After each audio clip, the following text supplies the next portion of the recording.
What's up, YouTube? This is the 82 podcast. So I want to address a recent debate that's been going around, and I've been meaning to get to this for a few days now. It was the JJ Redick and Mad Dog Russo debate on ESPN First Take. Now this shit, okay, I'm gonna try to keep it tame here, but this interview or this debate rather was so fucking stupid on both levels, okay? First, I want to address Mad Dog Russo. I don't understand the hate, not necessarily hate, but lack of recognition for Chris Paul. I don't think you can deny that Chris Paul is the top 10 point guard of all time. I think that's pretty undeniable. And,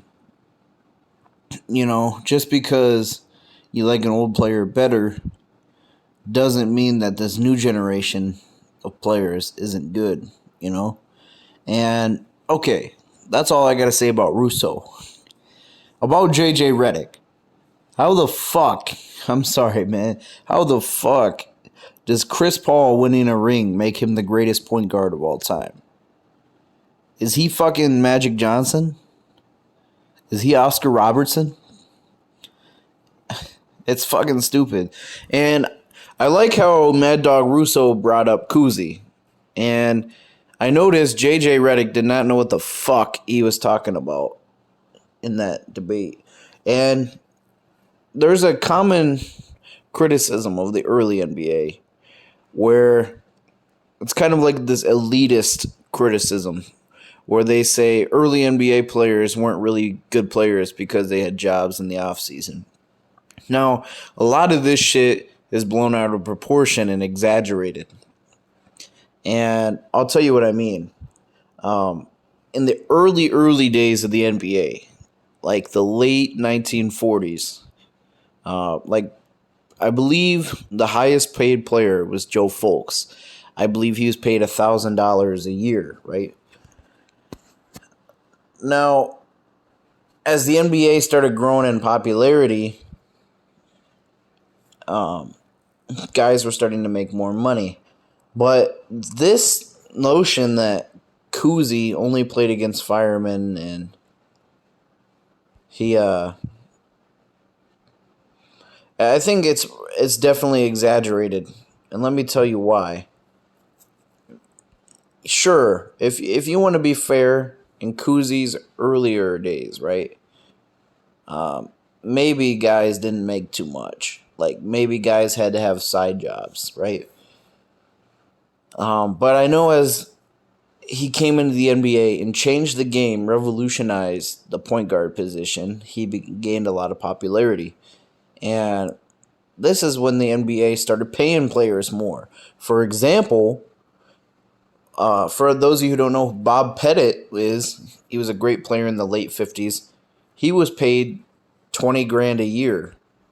Now, I know this doesn't sound like very much.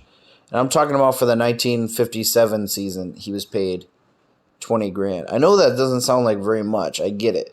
But you gotta understand inflation, right?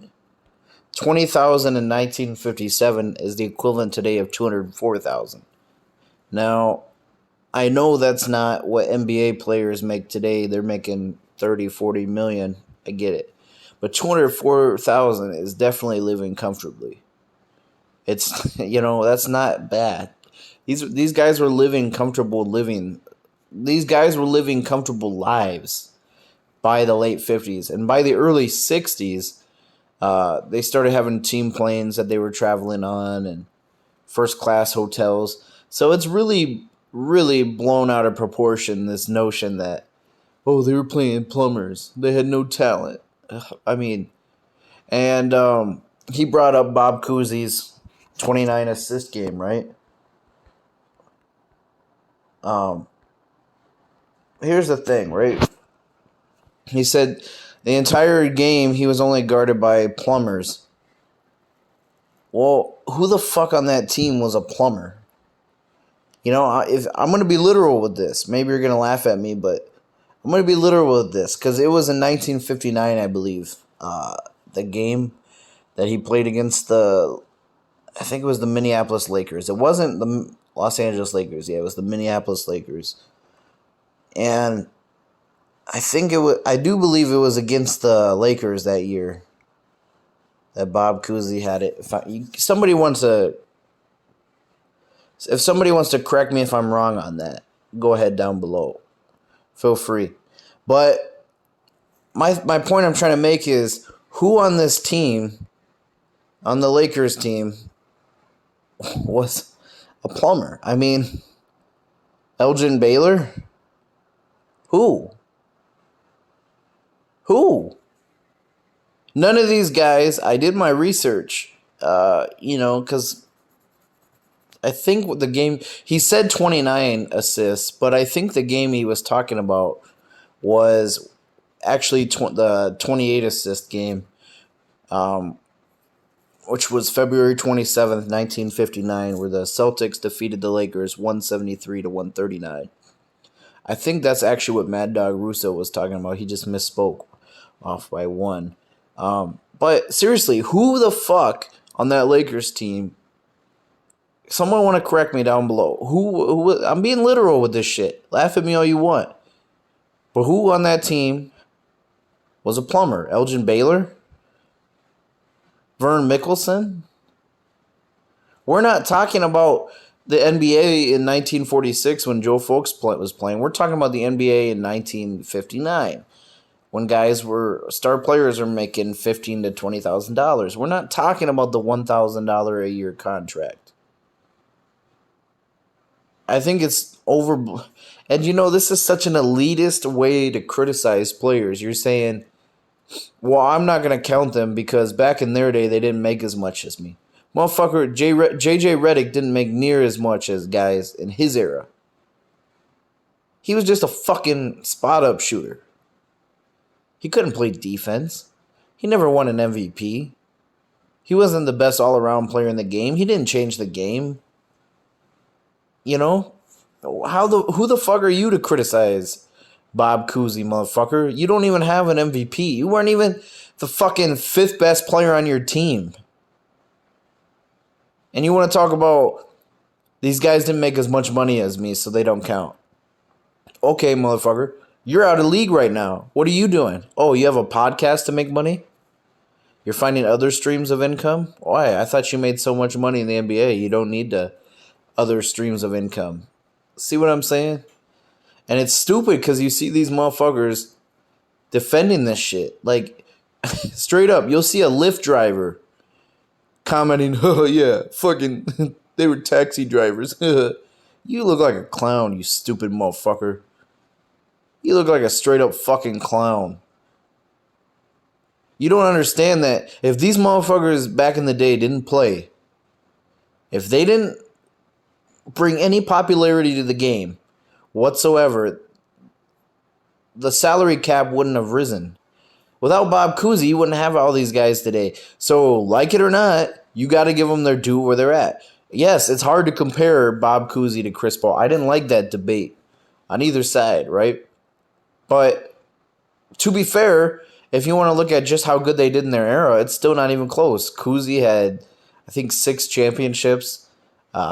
He had an MVP award. He was at one point the best player in the league. Was there ever a time where Chris Paul was the best player in the league? Was there ever a point where he won MVP? Has he ever won a championship? I'm not dissing Chris Paul. I give him all the praise in the world. He's still in my top 10. But come on, And another thing that JJ Redick said, which was just mind-boggling stupid, was he said Cousy couldn't even dribble with his left hand. Do you realize how fucking stupid that comment is?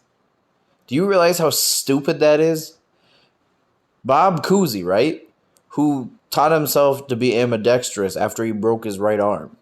Who spent thousands of hours, and this is his quote, not mine, man. Bob Cousy himself said he spent thousands of hours practicing dribbling with his left hand.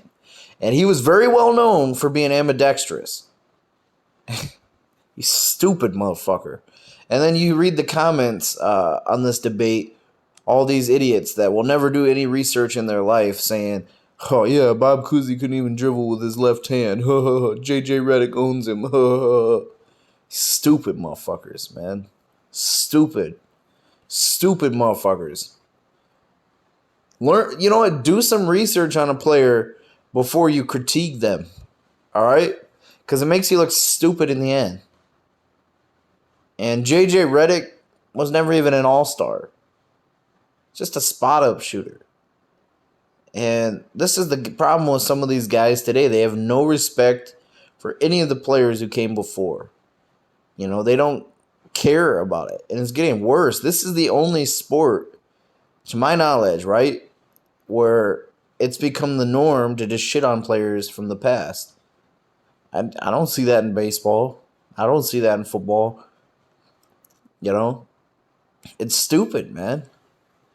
And they have these exaggerated criticisms of that era. And don't get me wrong, I'm not trying to sound like Mad Dog Russo, because him saying Chris Paul is not a top point guard of all time is still a stupid comment to say in itself. But that's my thoughts on this debate. You know, let me know what you guys think down below. Thanks for watching.